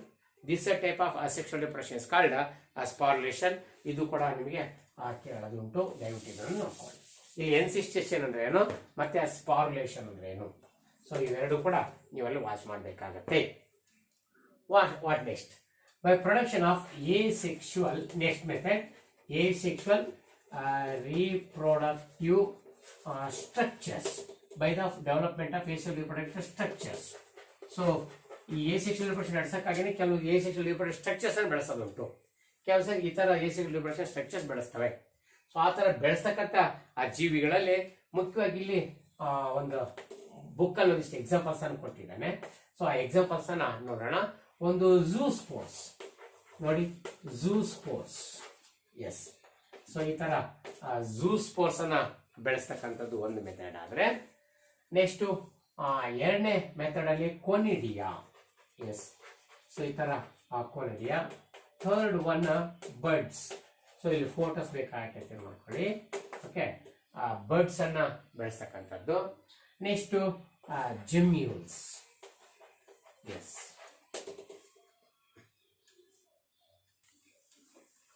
So these are the asexual reproductive structures that are developed by an organism in order to perform the asexual reproduction, in order to produce their offsprings. Okay, for that purpose, these are all asexual reproductive structures. What are zoospores, conidia, birds, gemmules? These are all asexual reproductive structures. So as far as concerned, these are zoospores. There are some of the some algae, some fungi, they produce like that. For example, our Chlamydomonas. Okay, so Chlamydomonas. So Chlamydomonas. So this is unicellular algae. Okay, so that produce the juice spores. What are juice spores? These are the spores. They are having motile flagella. That means they have flagella. If the flagella present, they move from place to place. That is why such a minute motile spores are called zoospores. So these are minute, very minute in nature. They have flagella. That is why they move from place to place. That means they are motile. Such are called zoospores. Okay. So one zoospores anta ಕರಿಬೇಕು. ಇವು asexual reproductive structures. Example Chlamydomonas ಮರಿಬೇಡಿ. Next ಇದು ಬಿಟ್ರೆ ಕೊನಿಡಿಯಾ. So photo ಹಾಕಿರ್ತೀನಿ ನೋಡಿ. So ಇದರೊಳಗೆ Penicillium. Okay, come to our penicillium. Penicillium. So first antibiotic penicillin, Alexander Fleming. Okay, so penicillium notatum. ಈ Penicillium ಬಗ್ಗೆ ಮತ್ತೆ 10th ಚಾಪ್ಟರ್ ಅಲ್ಲಿ ಮತ್ತೆ ಮಾತಾಡೋಣ, ಮೈಕ್ರೋಬ್ಸ್ ಅಂಡ್ ಹ್ಯೂಮನ್ ವೆಲ್ಫೇರ್ ಅಲ್ಲಿ. Penicillium it produce asexual reproductive structures, so that is called conidia. So ಫೋಟೋದಲ್ಲಿ ಏನು broom stick ಅಂತ ಕರೀತಾರೆ. ಬ್ರೂಮ್ ಸ್ಟಿಕ್ ಕಸಪರ್ಕಿ ಇದ್ದಂಗೆ ಕಾಣ್ತದೆ, ಕಸಪರ್ಕಿಯಕ್ಕೆ. ಸೊ ಅದು ಬ್ರೂಮ್ ಸ್ಟಿಕ್ ಆದ್ರೆ ಕೊನಿಡಿಯಾಗಳು ಕಾಣಿಸ್ತವೆ ನಿಮಗೆ ನೋಡಿ. ಆ ಕೊನಿಡಿಯಾಗಳೆಲ್ಲ ಕೂಡ asexual reproductive structures. Okay, right. So ಇದಾದ್ಮೇಲೆ buds, as in case of hydra. So ಹೈಡ್ರಾಕ್ ಬಂದ್ರೆ hydra it produce the buds. So those buds later develops into new hydra and they detach from the mother body like budding. ಇಲ್ಲಿ budding ಅಲ್ಲಿ unicell organs ಅಲ್ಲಿ ನೋಡಿದ್ವಿ yeast ಅಲ್ಲಿ. ಇವು buds special asexual reproductive structures ಅನ್ನು ಬೆಳೆಸ್ತವೆ. ಅವು major mother body ತರ ಬೆಳೆದಾದ್ಮೇಲೆ ಡಿಟ್ಯಾಚ್ ಆಗಿ ಹೋಗ್ತವೆ ಅಂತ. ಸೊ ಇದು ಹೈಡ್ರಾದಲ್ಲಿ ತುಂಬಾ ಚೆನ್ನಾಗಿ ನೋಡಬಹುದು ಅದು. ಇನ್ನು ಜೆಮ್ಯೂಲ್ಸ್ ಬಂದ್ರೆ, gemmules in case of sponges, yes, ಬಹಳಷ್ಟು ಇಂಪಾರ್ಟೆಂಟ್ ಆಗಿ ಇವು ಎಕ್ಸಾಮ್ ಕೊಡ್ತಾರೆ. ಮೋಸ್ಟ್ ಇದ್ರ ಎಕ್ಸಾಂಪಲ್ ಒಂದ್ಸರಿ ಮೂರ್ ಮಾರ್ಕ್ಸ್ ಇದ್ರಾಗ ಒಂದು ಕ್ವಶನ್ ಕೊಟ್ಬಿಟ್ಟಿರ್ತಾನೆ. ಹಾಗೆ ಇಲ್ಲಿ ಬಹಳ ಸರಿಯಾಗಿರ್ಲಿ, ಯಾರ್ಯಾರು ಯಾವ್ದಿಂದ ರಿಪ್ರೊಡಕ್ಷನ್ ಆಗ್ತದೆ ಅಂತ ಗೊತ್ತಿಲ್ಲ. ಅಥವಾ asexual reproductive structures, right the asexual reproductive structures in case of Chlamydomonas, Penicillium, hydra, sponges ಅಲ್ಲಿ ಯಾವ್ದಾಗ ಮೂರು ಕೇಳ್ತಾರೆ. ಹಾಗಾಗಿ ಈಸಿ ಇವ್ನು ನೋಡ್ಕೊಳ್ಳೋದು. ಫೋಟೋದಲ್ಲಿ ಒಂದ್ಸರಿ ನೋಡ್ಬೇಡಿ, ಹಾಕಿರ್ತೀನಿ. ಓಕೆ, ಈ ಜೆಮ್ಯೂಲ್ಸ್ ಅಂತಕ್ಕಂಥದ್ದು ಬೇರೆ ಗೆಮ್ಮ ಕಪ್ ಅಂತ ಬೆಳೆಸ್ತದೆ. ಇವಾಗ ಸ್ಪಾಂಜಸ್ ಗೆಮ್ಮ ಕಪ್ ಅಂತ, ಆ ಗೆಮ್ಮ ಕಪ್ ಒಳಗಡೆ ಎ ಸೆಕ್ಷುವಲ್ ಸ್ಪೋರ್ಸ್ ಉತ್ಪತ್ತಿ ಮಾಡ್ತಾರೆ. ಆ ಎ ಸೆಕ್ಷುವಲ್ ರಿಪ್ರೊಡಕ್ಟಿವ್ ಸ್ಪೋರ್ಸ್ ಗಳೇ ಜೆಮ್ಯೂಲ್ಸ್ ಅಂದ್ರೆ. ಈ ಜೆಮ್ಯೂಲ್ಸ್ ಕಂಪ್ಲೀಟ್ ಬೆಳೆದು ಮೆಚೂರ್ ಆದ್ಮೇಲೆ ಆ ಗೆಮ್ಮ ಕಪ್ ಇಂದ ಅಲ್ಲಿಂದ ರಿಲೀಸ್ ಆಗಿ ಮತ್ತು ಹೊಸ ಮೀಡಿಯಾಕ್ಕೆ ಬಿದ್ದು ಅಲ್ಲಿಂದ ಹೊಸ ಸ್ಪಾಂಜಸ್ ಆಗಿ ಬೆಳಿತಿರ್ತವೆ. ಸೊ ಈ ತರ ಬೆಳೀತಕ್ಕಂಥದ್ದು ಗೆಮ್ಮ ಕಪ್ಪಲ್ಲಿ ಜೆಮ್ಮಿಸ್ ಗೆಮ್ಮೆಗಳು ಬೆಳಿತವೆ. ಸೊ ಹೀಗಾಗಿ ಇವರೆಲ್ಲೂ ಕೂಡ ಎಸೆಕ್ಷುವಲ್ ಸ್ಟ್ರಕ್ಚರ್ಸ್ ಇದಕ್ಕೆ ಎಕ್ಸಾಂಪಲ್ಸ್. ಸೊ ಇದು third type of asexual reproduction ನಾವು ಡಿಸ್ಕಸ್ ಮಾಡ್ತಿರೋದ್ರಲ್ಲಿ. So what next? So next fourth type ಬಂದ್ರೆ that is very important vegetative. Okay, so vegetative reproduction. Yes, so vegetative reproduction most important. ಇಲ್ಲೂ ಕೂಡ 1 marks question ಬಹಳ ಸರಿ ಕೇಳ್ತಿರ್ತೀವಿ. Vegetative reproduction ಅಥವಾ ಕಾಯಜ ರೀತಿಯ ಸಂತಾನೋತ್ಪತ್ತಿ ಅಂತ ನೋಡಿ. ಇದರಲ್ಲಿ ಏನಂತೆ, so here the offsprings are produced asexually by producing vegetative buds ಅಥವಾ ವೆಜಿಟೇಟಿವ್ ಸ್ಟ್ರಕ್ಚರ್ಸ್. ಸೊ ಇವಕ್ಕಾಗಿನೇ ವೆಜಿಟೇಟಿವ್ ಸ್ಟ್ರಕ್ಚರ್ಸ್ ಅನ್ನು ಬೆಳೆಸ್ತವೆ. ಆ ತರ ವೆಜಿಟೇಟಿವ್ ಯೂನಿಟ್ಸ್ ಅಂತ ಕರೆಯೋಣ. So those vegetative units that produced, they are capable to produce the new young ones. Such structures are called vegetative propagules ಅಂತ ನೋಡಿ. Vegetative propagules. Yes, propagules spelling of pattern ನೋಡ್ಕೊಳ್ಳಿ. So what are vegetative propagules? The units of vegetative propagation which capable of raising new organism. Such units are called vegetative propagules. What is vegetative propagation? A type of asexual reproduction carried out by vegetative propagules. A type of asexual reproduction that is by the development of vegetative propagules. So such reproduction is called vegetative reproduction. What are vegetative propagules? The vegetative units. The units of vegetative propagation. The units of vegetative propagation that capable of producing the young ones. So are called vegetative propagules. ಈ vegetative propagules ಇಂದ ಒಂದು ಯಾವ plants ಅಲ್ಲಿ ಎಂತ ಎಲ್ಲ ಇದು purely plants ಅಲ್ಲಿ. Vegetative propagation it meant for it confine to only the plants, restricted to the plants only. So ಅದಕ್ಕೆ ಒಂದು ಲಿಸ್ಟ್ ಅನ್ನು ನಮ್ಮ ಬುಕ್ಕಲ್ಲಿ ಕೊಟ್ಟಿದ್ದಾರೆ. ಯಾರಲ್ಲಿ ಯಾವ್ಯಾವ ವೆಜಿಟೇಟಿವ್ ಪ್ರೊಪಗ್ಯೂಲ್ಸ್ ಅಂತ ಅದನ್ನ ಬರ್ದ್ಬಿಡ್ತೀನಿ, ನೋಡ್ಬಿಡೋಣ. Right? Yes. So these are some of the vegetative propagules. So vegetative propagules, these are the units of vegetative propagation in plants. So ಅದ್ರೊಳಗಡೆ ಇಷ್ಟನ್ನು ನಾನು ಬುಕ್ಕಲ್ಲಿ ಮೆನ್ಷನ್ ಮಾಡಿರ್ತಕ್ಕಂಥದ್ದು. ಅದಕ್ಕೆ ಒಂದೊಂದು ಎಕ್ಸಾಂಪಲ್ ಕೂಡ ಕೊಟ್ಟಿರ್ತಾರೆ, ಅದಕ್ಕೆ ಫೋಟೋ ಕೂಡ ಕೊಟ್ಟಿದ್ದೀವಿ, ನೋಡ್ಬಿಡಿ. ಒಂದೇದು rhizome. Rhizome it is underground modified stem to perform the vegetative propagation. So this is one of the vegetative propagule. Rhizome is the vegetative propagule which is formed from the modification of stem. It is one of the modified underground stem which act as vegetative propagule in case of certain plants like a ginger. Okay, so ಈ ginger ನೆನಪಿರಬೇಕು rhizome ಗೆ. And then banana also. So banana ಇವೆರಡರಲ್ಲಿ ನಾವು rhizome ಅನ್ನ vegetative ಪ್ರೊಪಗ್ಯೂಲ್ ಆಗಿ ತಗೋಬೇಕು. So ಬನಾನಾದಲ್ಲಿರ್ತ vegetative ಪ್ರೊಪಗ್ಯೂಲ್ ಯಾವ್ದಂತ ಕೇಳಿದ್ರೆ rhizome ಇರಬೇಕು. ಹಾಗೆ ginger ಅಲ್ಲಿ ಕೂಡ, ಶುಂಠಿಯಲ್ಲೂ ಕೂಡ. ಸೊ ಒಂದು ಶುಂಠಿ ಚಿತ್ರ ಕೊಟ್ಟು ನೋಡ್ಕೊಳ್ಳಿ. ಸೊ ರೈಸೋಮ್, ಈಗ ginger is a stem. How can say it is a stem? Because it has nodes, internodes, scaly leaves, axillary buds. ಆ ಫೋಟೋ ನೋಡಿ ಗೊತ್ತಾಗುತ್ತೆ ನಿಮಗೆ. ಅದರಲ್ಲಿ ಇದೆ ಈ ಆಕ್ಸಿಲರಿ ಬಡ್ಸ್ ಇದೆಯಲ್ಲ, ಆಕ್ಸಿಲರಿ ಬಡ್ಸ್ ಮುಂದೆ ಹೊಸ ಪ್ಲಾಂಟ್ ಆಗಿ ಬೆಳೀತದೆ. ಸೊ ಹಾಗಾಗಿ ಅದು ಏನು ರೈಸೋಮ್, ಆ ತರ ಅಥವಾ ರೈಸೋಮ್. ಇದೇ ತರ ಬನಾನದಲ್ಲೂ ಕೂಡ ನೀವು ಕಂದುಗಳು, ಹೊಸ ಕಂದು ಹುಡ್ತಾವಲ್ಲ, ಅವೆಲ್ಲ ನೋಡ್ಬೋದು ಅಂತ. ಟ್ಯೂಬರಿ ಬಂದ್ರೆ ಪೊಟ್ಯಾಟೊ, ಐಸ್ ಆಫ್ ಪೊಟ್ಯಾಟೊ ಅನ್ಬೇಡಣ. Okay, eyes of potato. ಆಲೂಗೆಡ್ಡೆ ನೋಡಿದ್ದೀರಾ? ಸೊ ಆಲೂಗೆಡ್ಡೆ ಒಳಗಡೆ ನೋಡಿ, ಇದು ಸಪೋಸ್ ಇದು ಒಂದು ಆಲೂಗೆಡ್ಡೆ ಅಂದ್ಕೊಂಡ್ರೆ ಇಲ್ಲೆಲ್ಲ ಈ ತರ ನೀವು ಆಲೂಗೆಡ್ಡೆ ಮೇಲೆ ಈ ತರ ಎಲ್ಲ ನೋಡ್ಬೋದಲ್ವಾ. ಸೊ ಇವೇನಿದಾವಲ್ಲ ನೋಡಕ್ಕೆ ಕಣ್ಣಾಗ ಕಾಣ್ತವೆ. ಆ ಕಣ್ಣಾಗ ಕಾಣೋದ್ರಿಂದ ಐಸ್ ಅಂತ ಕರೀತೀವಿ. Actually auxiliary buds. Auxiliary buds ಮುಂದೆ ಈ ಪೀಸ್ ಅನ್ನ ಕಟ್ ಮಾಡಿ ನಾನು ಭೂಮಿ ಒಳಗೆ ಹಾಕಿದ್ರೆ ಹೊಸ ಪೊಟ್ಯಾಟೊ ಪ್ಲಾಂಟ್ ಬೆಳೀತದೆ. ಸೊ ಈ ತರ ಐಸ್ ಆಫ್ ಪೊಟ್ಯಾಟೊಗಳನ್ನ ನಾವು ಟ್ಯೂಬರ್ ಅಂತ ಕರಿತೀವಲ್ಲ, ಅದ್ರಾಗೆ, ಅಥವಾ ಗೆಡ್ಡೆಗೆ ಟ್ಯೂಬರ್, ಅದ್ರೊಳಗೆ ಐಸ್ ಆಫ್ ಪೊಟ್ಯಾಟೊದಲ್ಲಿ. ಇನ್ನು ಆಪ್ಸೆಟಿ ಬಂದ್ರೆ ಇದು ಐಕಾರ್ನಿಯಾ ಅಥವಾ ವಾಟರ್ ಹಯಾಸಿಂತ್. ಓಕೆ, ಇಲ್ಲಿ ಬಂದ್ರೆ ನೀವು ನೋಡ್ಬೋದು. ಸೊ ವಾಟರ್ ಹಯಾಸಿಂತ್ ಅಥವಾ ಐಕಾರ್ನಿ, ಇದ್ರ ಬಗ್ಗೆ ಮುಂದು ಮತ್ತೆ ಹೇಳಲಿದ್ದೇವೆ. ಓಕೆ, ವಾಟರ್ ಹಯಾಸಿಂತ್ ಅಂತ.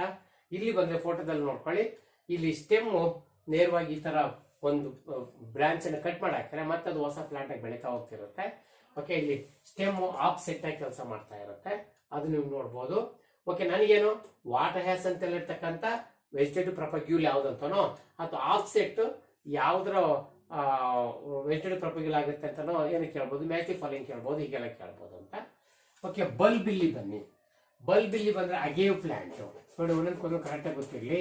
ಸೊ ಅಗೇವ್ ಪ್ಲಾಂಟ್, ಅಗೇವ್ ಕತ್ತಾಳೆ ಗಿಡ ಅಂತ ಕೇಳಿರ್ಬೇಕು ನೀವು. ಸೊ ಕತ್ತಾಳೆ ಗಿಡದಲ್ಲಿ ದೊಡ್ಡದೊಂದು ಕಂಬ ಬೆಳೆದಂಗೆ ಬೆಳೀತಾ ಇರ್ತವೆ ರಿಪ್ರೊಡಕ್ಟಿವ್ ಸ್ಟ್ರಕ್ಚರ್. ಅದ್ಮೇಲೆ ಬರ್ಡ್ಸ್ ಬರ್ತವೆ, ವೆಜಿಟೇಟಿವ್ ಬರ್ಡ್ಸ್, ಅದು ವೆಜಿಟೇಟಿವ್ ಪ್ರೊಪಗ್ಯೂಲ್ಸ್. ಪೂರ್ತಿ ಬೆಳೆದು ಅಲ್ಲಿಂದ ಉದುರಿ ಬಿಟ್ಟು ಪಕ್ಕದಲ್ಲಿ ಬಿದ್ದು ಮತ್ತೆ ಹೊಸ ಕತ್ತಾಳೆ ಗಿಡ ಹುಡ್ತಾ ಇರ್ತವೆ.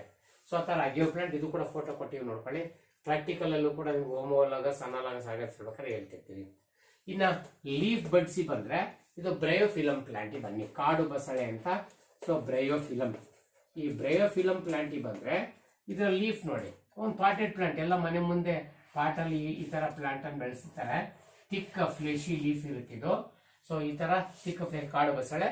ಇದರ ನಾಚಸ್, ಇದು ನಾಚಸ್ ಅಥವಾ ಇದರ ಲೀಫ್ ಈ ಮಾರ್ಜಿನ್ ಅಥವಾ ಈ ನಾಚಸ್ ಇದಾವಲ್ಲ, ಇಲ್ಲಿ ಬಂದ್ರೆ ಇಲ್ಲಿ ಹೊಸ ಪ್ಲಾಂಟ್ ಬೆಳೀತದೆ. ಈ ತರ ಹೊಸ ಪ್ಲಾಂಟ್ ಬೆಳೀತದೆ. ಈ ತರ ನಿಮ್ಮ ಮನೆ ಮುಂದೆ ಕುಂಡಲಲ್ಲಿ ಕೂಡ ಈ ತರ ನೀವು ಗಮನಿಸಬಹುದು, ಬೇಕಾಗಿ ಇರ್ತವೆ. ಸೊ ನೀವು ಗಮನಿಸಿರಲ್ಲ ಅಷ್ಟೇ. ಇದು ಲೀಫ್ ಬಡ್, ಅಡ್ವೆಂಟೀಸಿಯಸ್ ಲೀಫ್ ಬಡ್ ಅನ್ಬೋದು ಅಥವಾ ಎಪಿಫಿಲ್ಲಸ್ ಲೀಫ್ ಬಡ್ ಅನ್ಬೋದು. ಈ ಪದನು ಕೂಡ ಬುಕ್ಕಲ್ಲಿ ಸಾಕು ಲೀಫ್ ಬಡ್ಸ್ ಅಂದ್ರೆ, ಬಟ್ ಎಪಿಫಿಲ್ಲಸ್ ಲೀಫ್ ಬಡ್ ಅಂದ್ರೂ ಅದೇ ನೋಡಿ, ಅಥವಾ ಏನು ಅಡ್ವೆಂಟೀಸಿಯಸ್ ಲೀಫ್ ಬಡ್ ಅಂದ್ರೂ ಅದೇನೆ. ಎಲೆ ಮಾರ್ಜಿನಲ್ಲಿ ನಾಚ್ ಕಚ್ಚಿದ್ರು ಅದು ನಾಚಸ್, ಅಲ್ಲಿ ಹೊಸ ಗಿಡ ಬೆಳೀತವೆ. ಪೂರ್ತಿ ಬೆಳೆದ ಅಲ್ಲಿಂದ ಉದುರ್ಬಿಟ್ಟು ಮತ್ತೆ ಹೊಸ ಗಿಡ ಆಗ್ತಿರ್ತವೆ. ಬೇಕಷ್ಟು ನೀವು ನೋಡಿರ್ತೀರ ಅಂತ ಅನ್ಕೋತೀನಿ. ಓಕೆ, ಲೀಫ್ ಬರ್ಡ್ಸ್ ಇನ್ ಬ್ರಯೋಫಿಲಮ್, ಇದು ಹೇಗೆ ರಿಪ್ರೊಡಕ್ಷನ್ ಆಗ್ತದೆ ನಾವೇನ್ ಕೇಳಲ್ಲ. ಸೊ ಲೀಫ್ ಬರ್ಡ್ಸ್ ಅಥವಾ ಬ್ರಯೋಫಿಲಮ್ ನ ವೆಜಿಟೇಟಿವ್ ಪ್ರೊಪಗ್ಯೂಲ್ಸ್ ಯಾರಂತ ಕೇಳ್ತೀವಿ, ಅದಕ್ಕೆ ಮಾತ್ರ ನಿಮಗೆ ಗೊತ್ತಿರಲಿ ಅಂತ. ಇನ್ನ ಇಷ್ಟು ನಮ್ಮ ಬುಕ್ಕಲ್ಲಿ ವಿತ್ ಎಕ್ಸಾಂಪಲ್ ಫೋಟೋ ಸಮೇತ ಕೊಟ್ಟಿದೀವಿ. ಅದಕ್ಕೆ ದಯವಿಟ್ಟು rhizome, tuber, offset, bulb, bill ಮತ್ತೆ ಲೀಫ್ ಬರ್ಡ್ಸ್ ಅನ್ನು ನೋಡ್ಕೊಳ್ಳಿ. ಇನ್ನು ಇದ್ರ ಜೊತೆಗೆ ರನ್ನರ್, ಸಕ್ಕರು, ಬಲ್ಬ್ ಅನ್ನು ಮೆನ್ಷನ್ ಮಾಡಿದ್ದಾರೆ, ಬಟ್ ಇದ್ರ ಬಗ್ಗೆ ಯಾವ ಎಕ್ಸಾಂಪಲ್ ಕೊಟ್ಟಿಲ್ಲ.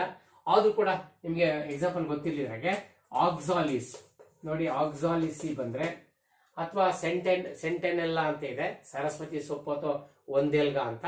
ಸೊ ಅಲ್ಲೂ ಕೂಡ ನೀವು ಬರೀಬೋದು ಸೆಂಟೆನೆಲ್ಲಾ ಅಂತ. ಅಥವಾ ಇದು ಆಕ್ಸಾಲಿಸ್ ಪುಳ್ಳಂಪುರ್ಚಿ ಅಂತ ಕರೀತಾರೆ. ಈ ಪುಳ್ಳಂಪುರ್ಚಿ ಅಥವಾ ಆಕ್ಸಾಲಿಸ್ ಅಲ್ಲಿ ರನ್ನರ್ ಇರ್ತದೆ, ಭೂಮಿ ಮೇಲೆ ಸ್ಟೆಮ್ ಹೋಗಿರ್ತದೆ, ಸರ್ಫೇಸ್ ಅಂಟ್ಕೊಂಡು ವೆರಿ ಥಿನ್. ಯಾಕಂದ್ರೆ ಬ್ರೇಕ್ ಆದ್ರೆ ಮತ್ತೆ ಅದು ಹೊಸ ಗಿಡಗಳ ಬೆಳೀತಿತ್ತು ಒಂದು ಪೀಸು ಕೂಡ. ಸೊ ಆ ತರ ರನ್ನರ್, ಗರಿಕೆ ಹುಲ್ಲು ಅವೆಲ್ಲವೂ ಕೂಡ ಸೇಮ್ ಇದೇ ಗುಂಪಲ್ಲಿ ಇರ್ತಕ್ಕಂಥವು. ಇನ್ನ ಸಕ್ಕರಿ ಬಂದ್ರೆ ಇದು ಕ್ರೈಸಾಂಥಮಮ್ ನೋಡಿ, ಕ್ರೈಸಾಂಥಮಮ್ ಸೇವಂತಿಗೆ ಅಥವಾ ಮಿಂಟ್, ಪುದೀನಾ ಸೊಪ್ಪು ನೋಡಿದಿವಲ್ಲ ಮಿಂಟು ಕ್ರೈಸಾಂಥಮಮ್ ಸಕ್ಕರೆ. ಭೂಮಿ ಒಳಗಡೆ ಅದೇ ತರ ಅಡ್ಡ ಹೋಗಿರ್ತವೆ. ಇಲ್ಲಿ ಭೂಮಿ ಮೇಲೆ ರನ್ನರ್ಗಳು ಹೋದ್ರೆ ಭೂಮಿ ಒಳಗಡೆ ಹೋಗಿರ್ತೀವಿ, ಅಡ್ಡ ಸಬ್ ಸರ್ಫೇಸ್ ಅಲ್ಲಿ ಹೋಗಿರ್ತವೆ ಅಂತ. ಇವು ಅಷ್ಟೇ ಕಟ್ ಆದ್ರೆ ಹೊಸ ಗಿಡ ಬೆಳಿತಿರ್ತವೆ, ಅದಕ್ಕೆ ವೆಜಿಟೇಟಿವ್ ಪ್ರೊಪಗ್ಯೂಲ್ಸ್ ಬೆಳಿತಿರ್ತಾವಂತ. ಬಟ್ ಎಕ್ಸಾಂಪಲ್ ಗೊತ್ತಿರಲಿ, ಇಲ್ಲೆಲ್ಲೂ ಡೆಪ್ತಾಗಿ ಹೋಗುವಷ್ಟು ವಿಷಯ ಇರಲ್ಲ, ಅದಕ್ಕೆ ನಾನು ಸುಮ್ಮನೆ ಆರಿಸ್ಕೊಂಡು ಹೋಗ್ತಾ ಇದ್ದೀನಿ ಅಂತ. ಬಲ್ಬಿ ಬಂದ್ರೆ ಆನಿಯನ್, ಈರುಳ್ಳಿ ನಿಮ್ಗೆ ಏನ್ ಗೊತ್ತಿದೆ. ಸೊ ಅಥವಾ ಗಾರ್ಲಿಕ್ ಕೂಡ ಇಲ್ಲಿ ತಗೋಬಹುದು, ಗಾರ್ಲಿಕ್ ಬೆಳ್ಳುಳ್ಳಿನ. ಓಕೆ, ಸೊ ಇವೆಲ್ಲವೂ ಕೂಡ ಬಲ್ಬ್ ಎಕ್ಸಾಂಪಲ್. ಅವು ಅಷ್ಟೇ. ಸೊ ಈರುಳ್ಳಿನ ಭೂಮಿ ಉಳಿದ್ರೆ ಮತ್ತೆ ಹೊಸ ಗಿಡ ಹುಡ್ತಕ್ಕಂಥದ್ದು ನೀವು ನೋಡ್ಬೋದು, ಅದಕ್ಕೆ ಬಲ್ಬ್ ಇದೆಯಲ್ಲ ಅದು. ಇವೆಲ್ಲ ವೆಜಿಟೇಟಿವ್ ಪ್ರೊಪಗ್ಯೂಲ್ಸ್ ಕೆಲಸ ಮಾಡ್ತೀವಿ. ಇದೊಂದು ಲಿಸ್ಟ್ ನಿಮ್ಗೆ ಗೊತ್ತಿರಲಿ, ಫೋಟೋ ಸಮೇತ ಕೂಡ ಒಂದ್ಸರಿ ನೋಡ್ಬಿಡಿ. Right. So this is about vegetative propagation. Is vegetative propagation a type of asexual reproduction?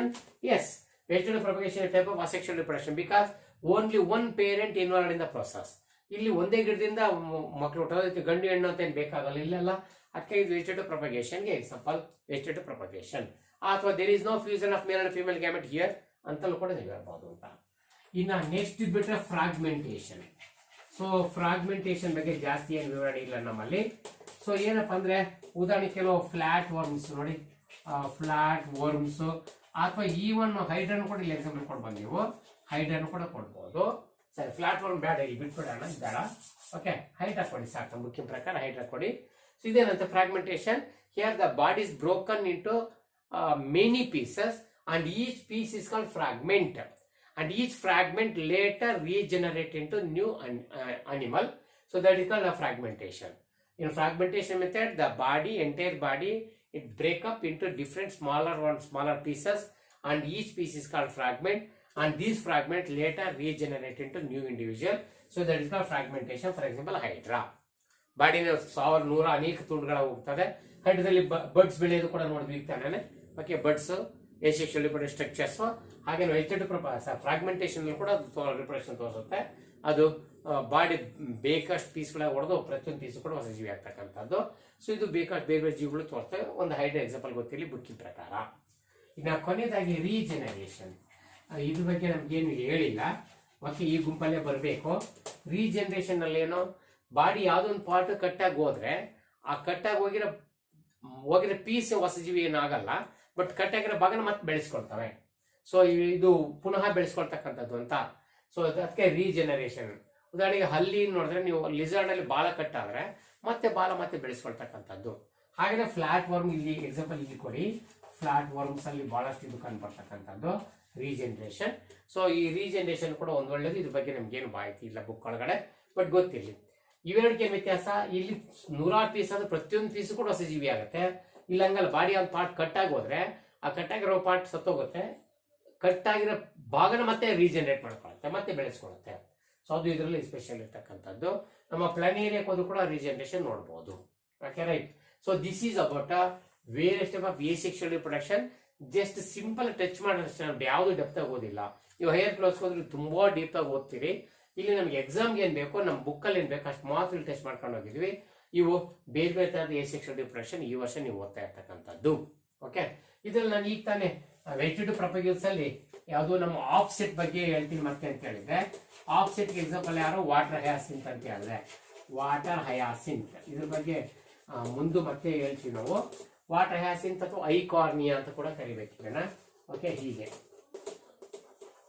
ಈ ಐಕಾರ್ನಿಯಾ ಇದೆಯಲ್ಲ, ಇದೇನು ಬಹಳಷ್ಟು ಯಾರೋ ಬೇರೆ ದೇಶಕ್ಕೆ ಹೋಗಿ ಅದನ್ನ ಗಿಡ ನೋಡಿ ಅದ್ರ ಹೂಗಳಿಗೆ ಮನಸ್ಸು ಓದ್ಬಿಟ್ಟು ಒಳ್ಳೆ ಬ್ಲೂ ಕಲರ್ ಚೆನ್ನಾಗಿ ಕಾಣಿಸುತ್ತೆ. ಯಾವುದು ಇದು, ಏನೋ ಹೈಡ್ರೋಫೈಟಾ, ನೀರ್ ಮೇಲೆ ತೇಲ್ತಿರ್ತಕ್ಕಂಥ ಪ್ಲಾಂಟ್ ಇದು. ಸೊ ಇದು ಆ ಹೂವು ನೋಡ್ಬಿಟ್ಟು ಆ ಎಲೆನೆಲ್ಲ ಒಳ್ಳೆ ಫ್ಲೆಶಿ ತಿಕ್ ಫ್ಲೆಶಿ ಲೀಫು ಡಾರ್ಕ್ ಗ್ರೀನ್ ನೋಡಿ ಬಹಳ ಆನಂದ ಆಯ್ತಂತೆ. ಸೊ ಇದು ನಮ್ಮ ದೇಶದಲ್ಲಿ ಬೆಳಿಬೋದಂತ ಯಾರು ತಂದಾರಂತಪ್ಪ, ತಂದು ವೆಸ್ಟ್ ಬೆಂಗಾಲ್ ಅಥವಾ ಬೆಂಗಾಲಲ್ಲೇ ಅದನ್ನ ಕೆಲವು ನದಿಗಳಿಗೆ ಸರೋವರಕ್ಕೆ ಹಾಕಿದ್ರಂತೆ. ಬಟ್ ಸಮಸ್ಯೆ ಅಂದ್ರೆ ಫಸ್ಟ್ ನೋಡಕ್ ತುಂಬಾ ಚೆನ್ನಾಗಿತ್ತು, ಆನಂದ ಆಯ್ತು, ಗಿಡ ಬೆಳೆಯೋದು, ಅದು ತಿಕ್ ಲೀಫು ಡಾರ್ಕು ನೀರ್ ಮೇಲೆ ತೇಲ ಇದು, ಅದು ಹೂಗಳು ಬಿಟ್ರೆ ಎಷ್ಟೊಂದು ಆನಂದ ಆಗುತ್ತಂತ. ಆಮೇಲೆ ಗೊತ್ತಾಯ್ತು ಅದು ಪ್ರಾಬ್ಲಮ್ ಎಷ್ಟು ದೊಡ್ಡದು ಅಂತ. It is one of the ಏನು ಗ್ರಿಗೇರಿಯಸ್ ಹೈಡ್ರೋಫೈಟಿಕ್ ವೀಡ್ ಅಂತ. It is one of the dangerous weed ಅಂತ. ಇದನ್ನ ಮೋಸ್ಟ್ ಇನ್ವ್ಯಾಸಿವ್ ವೀಡ್ ಅಂತ ಕರೀತಾರೆ. ಮೋಸ್ಟ್ ಇನ್ವ್ಯಾಸಿವ್, ಓಕೆ, ವೀಡ್ ಅಂತ. ಮೋಸ್ಟ್ ಇನ್ವ್ಯಾಸಿವ್ ವೀಡ್ ಅಂದ್ರೆ, ಇನ್ವ್ಯಾಸಿವ್ ಅಂದ್ರೆ ಇತರೆ ಲೋಕಲ್ ಸ್ಪೀಸೀಸ್ ನೆಲ್ಲ ನಾಶ ಮಾಡ್ಬಿಡುತ್ತೆ. ನೀರಲ್ಲಿ ಬೆಳೆತಕ್ಕಂಥ ಇತರೆ ಅಮೂಲ್ಯವಾದ ಗಿಡಗಳನ್ನ ನಾಶ ಮಾಡಿ ಇದೊಂದೇ ಬೆಳೆದು ಬಿಡುತ್ತೆ, ಡಾಮಿನೆಂಟ್ ಆಗಿಬಿಡುತ್ತೆ ಅಂತ. ಇವನ್ನೆಲ್ಲ ನಾವು ನಿಮಗೆ ಏಲಿಯನ್ ಸ್ಪೀಸೀಸ್ ಅಂತ ಮುಂದೆ ಹೇಳ್ಕೊಡ್ತೀವಿ, ಅಲ್ಲೆಲ್ಲ ನಿಮ್ಗೆ ಗೊತ್ತಾಗುತ್ತೆ. ಮೋಸ್ಟ್ ಇನ್ವ್ಯಾಸಿವ್ ವೀಡ್ ಇದು, because it destroys, it controls or it control over the local species or it invasive. So local species ಎಲ್ಲ ನಾಶ ಮಾಡುತ್ತೆ. ಹಾಗಾಗಿ ಇದನ್ನ ನಾವು ಇನ್ವ್ಯಾಸಿವ್, ಮೋಸ್ಟ್ ಇನ್ವ್ಯಾಸಿವ್ ವೀಡ್ ಅಂತ ಕರಿತೀವಿ. ಒಂದಿನ ಹಾಕ್ಬಿಟ್ಟು ಕೆಲವೇ ದಿನಗಳಲ್ಲಿ ಇಡೀ ಕೆರೆ ಎಲ್ಲ ತುಂಬ್ಕೊಂಡ್ಬಿಡುತ್ತೆ. ಆ ಕೆರೆ ಎಲ್ಲ ತುಂಬ್ಕೊಂಡು ಲೋಕಲ್ ಆಗಿರ್ತಕ್ಕಂಥ ಅಮೂಲ್ಯದ ಗಿಡಗಳೆಲ್ಲ ನಾಶ ಆಗ್ಬಿಡ್ತಿದ್ರು ಪ್ರಭಾವಕ್ಕೆ. ಅಷ್ಟು ಡಾಮಿನೆಂಟ್ ವೀಡಾಗಿ ಬೆಳೆದು ಬಿಡುತ್ತಿದ್ದು, ಅದು ಒಂದು ಪ್ರಾಬ್ಲಮ್. ಎರಡನೇ ಪ್ರಾಬ್ಲಮ್ ಅಂದ್ರೆ it drains of all the deserved oxygen for respiration purpose. As A result it results in the lack of oxygen in the water for other aquatic animals. So that is why it leads to the mass death of aquatic animals due to drains of oxygen in it. ನೀರೊಳಗೆ oxygen ಎಲ್ಲ ಇದು ಕುಡಿದು ಬಳಸ್ಕೊಂಡ್ಬಿಟ್ಟು ಇತ್ತೀಚೆಗೆ ನೀರಿಲ್ದಂಗೆ oxygen ಇಲ್ದಂಗೆ ಮಾಡಿ ಸಾಯಿಸ್ಬಿಡುತ್ತೆ. So ಅದು ಮತ್ತೊಂದು ದೊಡ್ಡ ಸಮಸ್ಯೆ. ನೆಕ್ಸ್ಟ್ ಒನ್ ಏನಪ್ಪ ಅಂದ್ರೆ, it is as it has A great rate, it has A phenomenal rate of development, phenomenal rate of growth. It shows a phenomenal rate of growth. ಅತಿ ವೇಗವಾಗಿ ಬೆಳೀತದೆ. ಯಾಕಂದ್ರೆ ಆಫ್ಸೆಟ್ ವೆಜಿಟೇಬಲ್ ಪ್ರೊಪಗೇಲ್ಸ್ ಆಫ್ಸೆಟ್ಗಳು ಎಷ್ಟು ಉಂಟಾದ್ರು ಮತ್ತೆ ಹೊಸ ಗಿಡ ಆಗ್ತಾನೆ ಇರ್ತವೆ. ಒಂಥರ ರಕ್ತ ಬೀಜಾಸುರ ಅಂತಾರಲ್ಲ, ಆ ತರ ಇದೆ ಅಂತ ಅನ್ಕೊಬಂದೇನು, ಕಲ್ಪನೆ ಮಾಡ್ಕೋಬಹುದು. ಸೊ ಆ ತರ ಇದು ಎಷ್ಟು ಪೀಸ್ ಮಾಡ್ತೇವೆ ಎಲ್ಲ ಪೀಸ್ ಬೆಳಿತಿರ್ತವೆ, ಯಾವ ಸಾಯಿಸಕ್ಕೆ ಬರಲ್ಲ. And it is very difficult to get rid of. So ಇದನ್ನ ಕಂಟ್ರೋಲ್ ಮಾಡೋದು, ಇದನ್ನ ಹೊರಗೆ ಹಾಕೋದು ಅತ್ಯಂತ ಕಡಿಮೆ ಕಷ್ಟ ಕೆಲಸ. ಯಾಕಂದ್ರೆ ನೀರು ತುಂಬಾ ಅಗಾಧ ಬೆಳ್ತಾವೆ, ಅದ್ರೊಳಗೆ ಸಿಗಾಕೊಂಡು ಸತ್ತೇ ಬಿಡ್ತಾರೆ ಜನಗಳು, ಅಷ್ಟು ಬಳ್ಳಿಯಾಗಿ ಬೆಳೆದು ಬಿಡುತ್ತೆ. ಇನ್ನು ಹೊರ ತಂದು ಹಾಕಿದ್ರೆ ಆ ಹೊರಗೆ ಕೂಡ ಅದೇನು ಸಹಾಯಕ್ಕೆ ಬರಲ್ಲ, ಬೆಂಕಿ ಹಚ್ಚಿದ್ರು ಕೂಡ ಸುಡಲ್ಲ. ಸೊ ಯಾಕಂದ್ರೆ ಅಷ್ಟು ದಪ್ಪ ಎಲೆಗಳು ತಿಕ್ ಫ್ಲೆಶ್ ಲೀಫ್ ಇದ್ದು ಮತ್ತೆ ಅಲ್ಲಿ ಬೆಳೆಯಕ್ಕೆ ಶುರು ಆಗುತ್ತೆ, ಎಲ್ಲಿ ಎಸಿತ ಅಲ್ಲಿ ಬೆಳೆಯಕ್ಕೆ ಶುರು ಮಾಡ್ಬಿಡುತ್ತೆ, ಪಾಪಸ್ಗಳು ಇದ್ದಂಗೆ ಅಂತ. ಸೊ ಹಾಗಾಗಿ ಓಪನ್ಶಿಯರ್ ಬಗ್ಗೆ ನಾವು ಮುಂದೆ ಹೇಳ್ತೀವಿ, ಪ್ರಿಕ್ಲಿಪಿಯರ್ ಬಗ್ಗೆ ಇದೇ ಕಥೆನೆ. ಹಾಗಾಗಿ ಈ 3 ಕಾರಣದಿಂದ ಇದನ್ನ ನಾವು ಟೆರರ್ ಆಫ್ ಬೆಂಗಾಲ್ ಅಂತ ಕರಿತೀವಿ, ಇದೇ ಕಾರಣಕ್ಕೆ. ಇದನ್ನ ಟೆರರ್ ಆಫ್ ಬೆಂಗಾಲ್ ಅದ್ನ ಹೇಳಕ್ಕಾಗಿ ನಿಮಗೆ ಹೇಳಿದ್ ನಾನೀಗ ಟೆರರ್ ಆಫ್ ಬೆಂಗಾಲ್ ಅಂತ ಕರಿತೀವಿ. ಬಂಗಾಳದಲ್ಲಿ ಫಸ್ಟ್ ಪ್ರಾರಂಭ ಆಯ್ತು ಅದಕ್ಕಾಗಿ. ಸೊ ಇಷ್ಟು ಎ ಸೆಕ್ಷನ್ ಪ್ರಶ್ನೆ ಬಗ್ಗೆ ಅಥವಾ ಫಸ್ಟ್ ಕ್ಲಾಸ್ ಬಗ್ಗೆ. ಸೊ ದಯವಿಟ್ಟು ಫಾಲೋ ಮಾಡ್ತೀರಿ, ಕೇಳ್ತಾರೆ. ಏನೋ ಡೌಟ್ ಇದ್ರೆ ನನಗೆ ಫೋನ್ ಮಾಡಿ. ನನ್ನ channel once again Puttappa bio garden, ಇದನ್ನ ಸಬ್ಸ್ಕ್ರೈಬ್ ಮಾಡ್ಕೊಂಡು ಫಾಲೋ ಮಾಡ್ತಿದ್ರೆ ಮೋಸ್ಟ್ ಪ್ರಾಬಬ್ಲಿ ಯೂಸ್ ಆಗುತ್ತೆ ಅಂತ ನಾನು ಅಂದ್ಕೋತೀನಿ. Anyhow, thank you friends.